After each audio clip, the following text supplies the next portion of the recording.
How's it going, everybody? Texas Man here. I hope you guys are all having a fabulous day. Please give this video a thumbs up if you guys really enjoy it. Subscribe if you guys have not already.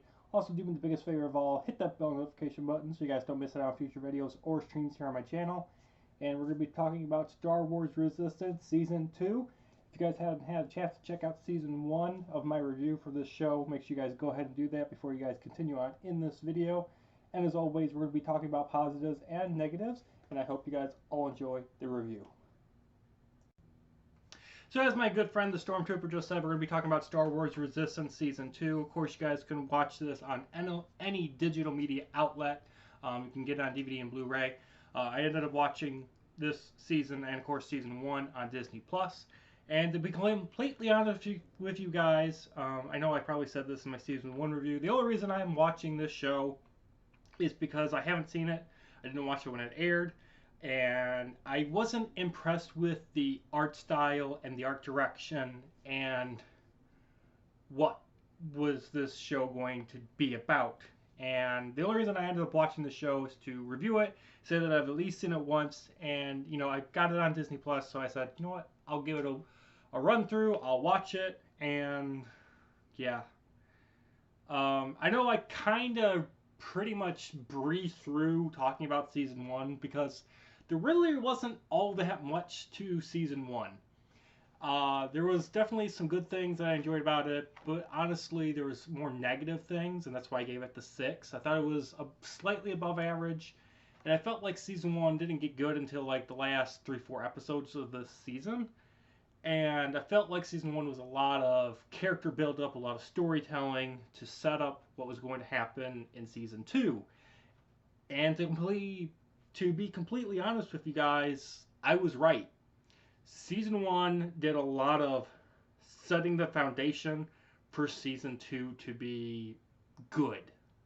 Season 2 is not amazing. It's not great. It's not spectacular. It's not fabulous. I'll give you guys my final score right now. It's a 7 out of 10, and I'll probably say it again at the end of the review. But this is slightly better than Season 1, but not much. So let's get into positives and then negatives so you guys understand why. First of all, Season 2 is cool because we get to finally explore a lot of other planets that we haven't seen in the Star Wars universe, whether that be in the movies, TV shows, comics, and whatnot. We haven't really seen these planets. We get to explore some parts of the unknown regions in the Star Wars universe, which is something I always enjoy doing in Star Wars, is exploring unknown planets that we haven't seen. Like, I'm so sick to death of seeing Tatooine constantly. Like, I get it's an iconic planet in Star Wars, but I want to see in a new show something new. New aliens, new creatures, new plot lines. And Season 2 definitely delivers that.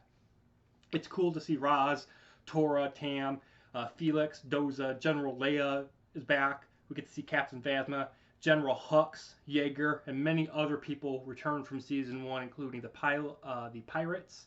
We get to, of course, revisit the Colossus again, and we get to see the planet Dantooine, which is the rebel base planet in Star Wars Force Awakens, and it gets blown up at the beginning of Last Jedi. The base, not the planet. Season 2 basically immediately picks up where Season 1 ended, where everyone on the Colossus is being hunted by the First Order, and the First Order has gone from trying to actually capture the Colossus platform, and General Hux and Kylo Ren have just given the order to flat out wipe it out. Like, they are sick to death of trying to capture the thing and use it as a staging ground and a refueling center, and they've come to realize that it's a resistance cell, and the First Order has made it mandatory that this Colossus platform ship gets destroyed. Like I just said, Season 2 expands and explores a lot more of planets, but it also explores a lot more of the Colossus. We get to explore a lot more parts of the Colossus. Season 1 explored it a bit, but Season 2 really expands on that. It was really cool to see all the enemies and the allies that switch sides in Season 1's finale reappear, especially Tam. Tam really just had the best character arc, going from, a mechanic on the Colossus, and then now she's a First Order pilot, and seeing her dynamic in the show for the beginning and seeing it progress was really cool. To me, Tam had a better story arc than the main character Raz, and that's kind of weird to say that a side character had a better arc, but that's what happened. Season 2 um, leads. Season 1 had the events of Starkiller Base blowing up all those planets, and so Season 2 picks up right after all of that, and it takes place basically alongside Star Wars Episode 8, The Last Jedi, and goes even past those events. Episode 3's fighter combat training was really cool to see. Um, Episode 7, Raz discovers a Sith temple on a remote planet and discovers a Sith EMP bomb, basically, and it also is kind of like a vapor bomb, so that was pretty cool. We also get to learn of Tora's mother and the fact that she is a part of the Resistance and a Resistance pilot.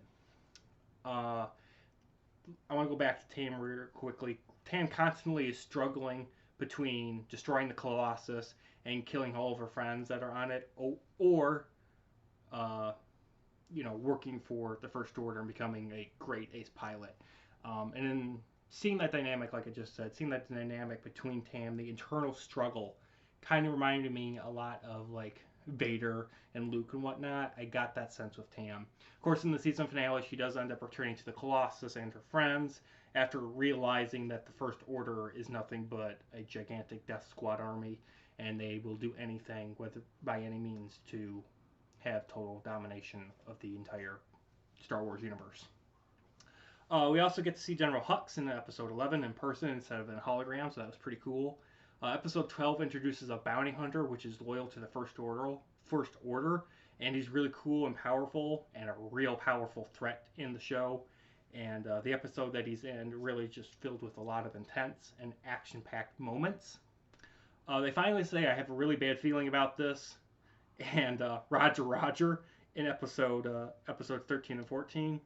In episode 14, we finally get to see the return of the super battle droids from the Clone Wars era, and the droids ends up getting used by the pirates from the first season in a mutiny on the Colossus.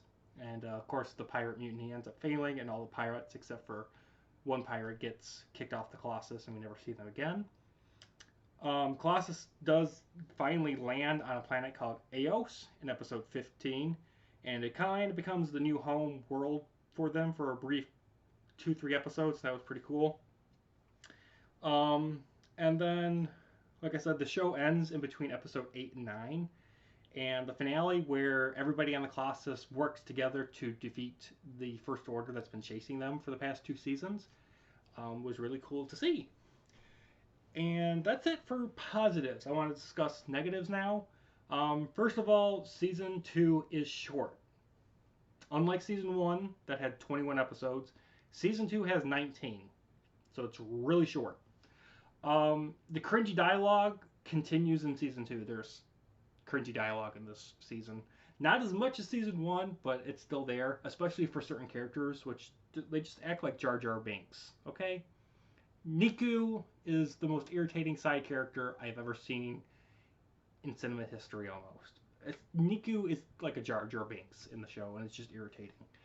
Episode 1 uses a scene from the movie Aliens to remove the First Order from the Colossus by opening a hatch to eject a First Order droid into outer space. Basically how Ripley to eject the alien queen off the spaceship. It was not original when you watch that scene. Also, I'm not happy with the fact that Raz's family survived Starkiller Base's attack in season 1. I kind of wanted them to be dead and make that emotional moment in season 1 important. But when you find out in season 2 that Raz's parents are alive, you're just like, oh, so, okay. Not important character arc, I guess. Speaking of Raz, he becomes an ace pilot because First Order is a real threat now. And you're supposed to only become a ace pilot on the Colossus if you actually win against another ace pilot. Raz doesn't have to worry about that in this season, even though that was primarily one of his main goals in season 1. In season 2, he just becomes an ace pilot because he's part of the Resistance and the First Order is chasing them, instead of winning his race. instead of earning his place as a racer, which wastes a lot of the character arc of Raz in season one. It also weakens the character. Things are just given to him, and it's like it makes you not really care about him, which is why, like I said earlier, you care more about the side characters like Tam. Episode 6 has rock dragons for a threat. You heard me right. This show has rock dragons. Not very Star Wars, in my opinion. Episode 9 has a reference to the casino on the planet Canto Bight. And if you guys know anything about my review of Episode 8, you know, guys, I hate The Last Jedi. So, yeah. Episode 16 honestly felt like a rehash of The Empire Strikes Back. Even the final battle felt like a ripoff from Avatar, where you got all these super technology robots and stuff fighting creatures. I'm sorry, you have all the super tech and good guy creatures battling evil forces. It just reminded me of Avatar too much. When the Resistance allies are destroyed by the First Order in episode 16 also, I didn't care about them dying because of the lack of emotional connection. Like, you don't even spend a full 2 episodes with them before they get wiped out. Kylo Ren does show up as the Supreme Leader, but he's only in hologram form in the finale. They can't even afford to have him do something cool in the show. And then lastly, the series finale is fabulous. It's a really good series finale. So there's not a season 3, which I'm kind of bummed about. And it kind of needs, season 3 needs to happen, just to end the plot line. I'm not looking forward to it, but I'd like to see how the show actually would come to a conclusion, because the audience is left with a bunch of questions that season 3 would answer. We never get to see where the Colossus ends up going. Where does the Colossus and crew go? Why are they never mentioned in episode 7, 8, and 9? Why aren't they part of the final battle in Star Wars 9, Rise of Skywalker at all? Where were they? They're clearly in known space. They're not in the unknown regions. They're not lost or confused or missing. They are in known territory in the Star Wars universe at the end of the show. So it's where do they go? Where are they? It's really up in the air. So, honestly, guys, Star Wars Resistance Season 2, it is worth watching if you've watched Season 1 and you want to see where the storyline goes.